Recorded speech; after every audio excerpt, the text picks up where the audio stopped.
बिस्मिल्लाहिर्रहमानिर्रहीम सल्लल्लाहु अला नबी। अज़ीज़ तलबा इकराम, अस्सलामु अलैकुम व रहमतुल्लाहि व बरकातुहू। प्यारे बच्चों, आज हम कहानी के बारे में इंशाअल्लाह पढ़ेंगे। गुज़श्ता से पैवस्ता लेक्चर के अंदर भी आपको बताया गया था कि कहानी उतनी ही पुरानी है जितना कि इंसान पुराना है, और इसके सुनाने और सुनने में और इसकी दिलचस्पी में मुसलसल इजाफा ही होता जा रहा है।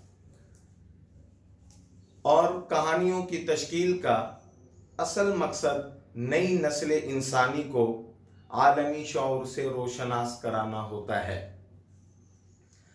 और कहानियाँ दो तरह की होती हैं, एक अखलाकी और दूसरी गैर अखलाकी। अखलाकी कहानी का मकसद बच्चों का अखलाक संवारना होता है, और गैर अखलाकी कहानी का मकसद बच्चों में अखलाकी बिगाड़ पैदा करना होता है। ज़ैल में आज हम एक अखलाकी कहानी पढ़ेंगे जिसके अंदर गीदड़ की मक्कारी बयान की गई है कि किस तरह उसने अपनी होशियारी और मक्कारी से अपने से कई गुना ताकतवर हाथी को अपने जाल में फंसाया और अपना शिकार बनाया। और हम इस कहानी को इस तरह बयान कर सकते हैं, लेकिन एक बात जहन में रखें कि कहानी हमेशा माजी के सीगे में ही लिखी और बयान की जाती है। एक दफ़ा का जिक्र है कि एक गांव के करीब एक खूबसूरत, वसी और घना जंगल था, और उसमें कई गीदड़ रहा करते थे और वो अपनी अमन और चैन के साथ जिंदगी बसर कर रहे थे। एक मोटा ताज़ा हाथी वो उस जंगल की तरफ आया, क्योंकि उसने उसकी हरियाली के बारे में सुना था।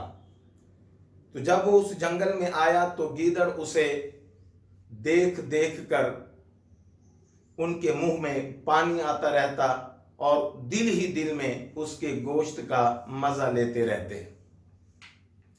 कई दिन ऐसे गुजर गए और वो ऐसे ही काम चलता रहा।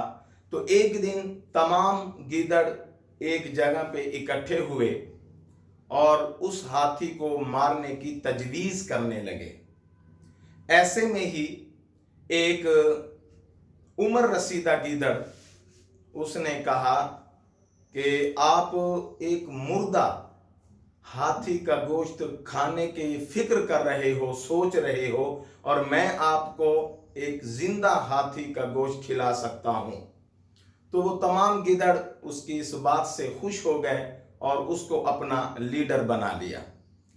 तो उस बूढ़े गीदड़ ने अपने तमाम साथियों को अपने मंसूबे से आगाह किया,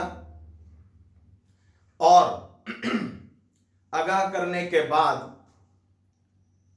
वो अपने उस मंसूबे को अमली जामा पहनाने के लिए इंतजार करने लगा।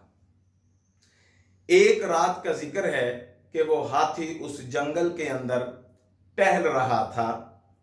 तो ये बूढ़ा गीदड़ उस हाथी के पास गया और जाकर अदबन एहतरामन झुक कर सलाम किया और कहा कि हुजूर, हम सब गीदड़ों ने ये फैसला किया है कि हम आपको अपना बादशाह बना लें।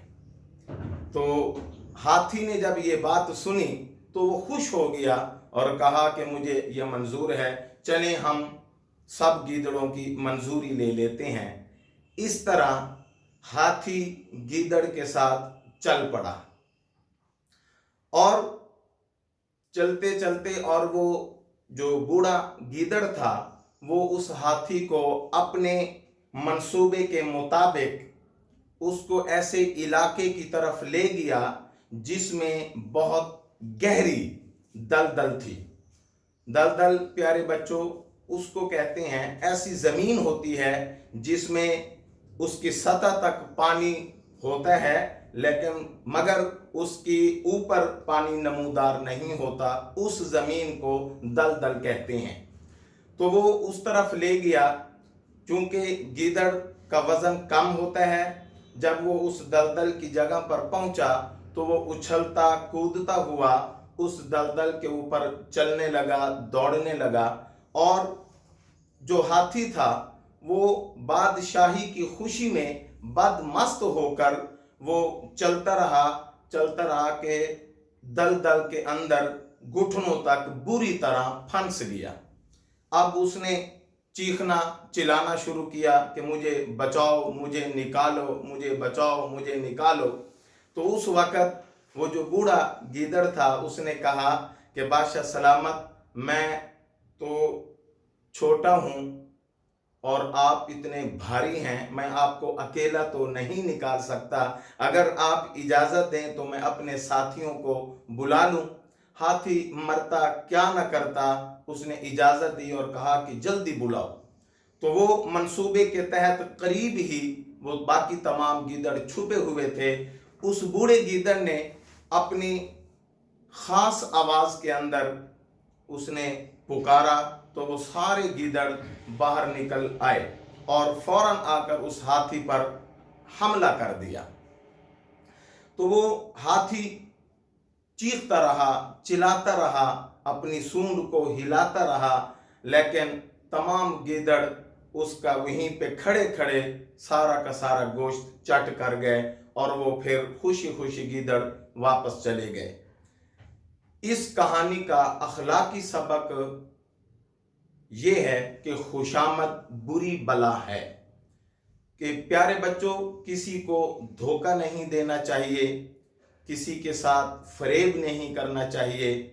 जिसकी भी तारीफ करनी है सच्चे मन से तारीफ करें, झूठी तारीफ करके उसको फरेब बिल्कुल नहीं देना चाहिए। हमें इस कहानी से यही सबक मिलता है।